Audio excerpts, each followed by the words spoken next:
Knuckleheads, GKM Gaming here with another LEGO Legacies Unboxed video for you. We're going to continue our series looking at the Imperial units that you can get in the event shop.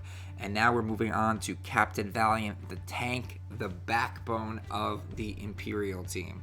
So I think that Captain Valiant is, obviously he's required for an Imperial team because there's only 5 members that have the Imperial tag. But I think he's a big part of the Imperial team and why they can be successful. Let's get into it right now, checking out his tags. So he's the tank, he's got the Imperial, which is going to have great synergy with the Eldorado Fortress, and he's got the Justice tag. I still feel like the Justice tag is going to be working against him, especially when you're facing pirates, and Redbeard is getting that free stun on him. So that's going to make it really tough for him to kind of keep his actions going. He's definitely the first one that people are going to be targeting down, especially with the taunt. There's not really much you can do to protect him. Maybe with Lee's healing, you give him some longevity, but this team doesn't have a ton of healing going on. His basic is pretty cool, 100% damage, and a random hero has a 60% chance to gain dodge up for 2 turns. That's pretty good. That's giving a lot of buffs up to the rest of your Imperials. If they're Imperial, they have a 25% bonus chance, and they gain dodgy instead of dodge up. So if you're playing on an all Imperial squad and you do your basic attack, there's an 85% chance you give one of the other Imperials dodgy. This is why I'm saying Valiant is meant to be played with the Imperials. If you play him on an Imperial team, he honestly becomes one of the top tanks in the game. Personally, I feel like Scarlet's the best tank, mostly because of her synergy with the other Buccaneers.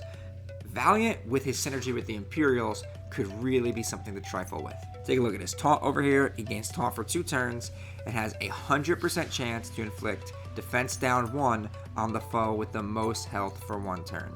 Usually that means he's going to inflict it on a tank, which is good, but I don't like anything that's going to randomly inflict on a foe. I'd rather be able to choose who it's on, but I'll take it. Grants the hero with the lowest health, so probably your healer, we'll say. Well, maybe not. Probably Private LaCoy. So grants Private LaCoy defense up for 2 turns and grit up for 2 turns. This is defense up 2 and grit up 2. So I'm going to go ahead and assume Private LaTerrible is going to have the lowest amount of health. So he's buffing up LaCoy even more. And as we have seen, LaCoy has a few advantages when played within all Imperial teams. And one of them is going to come from my boy Valiant over here. If the hero is a pirate, they also gain 20% pep. Imperials are all pirates. Bada bing, bada boom. This is his heal, which his heal is not really just a heal. It's more of a team buff with a little bit of a heal involved. Kind of think what Fitness Instructor does or Chef. So grants all heroes attack up 2 for 2 turns. That's pretty darn good. Any heroes with debuffs, which if you're facing Buccaneers, you're going to have a lot of debuffs, gain skill up 2 for 2 turns. This is the big one. Imperial heroes without debuffs also gain prepared. So if you can get your squad pretty much debuff cleansed, which we know Lee Tierney does that, which we saw in the overview, he's now giving them all prepared. Prepared means their next attack is an automatic crit. This is going to be huge. His synergy with the Imperials is huge. He makes them so strong. Heals all heroes for 10% of Valiant's max health, so it's a nice little heal. It's not it's not a hiker heal, but it's a nice little heal. Each pirate hero with debuffs also has a 3% bonus to heal for each debuff on them, up to a maximum of 5 debuffs. So again, it helps out the Imperials a lot, and pirates in general when he heals them. If they're debuffed, they get a little bit of extra healing, very similar to Redbeard's cleanse.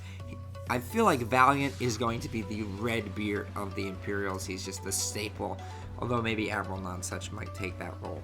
I am Rubber. Whenever Valiant has taunt, his defense increases by 35%, and his max health is increased by 25%.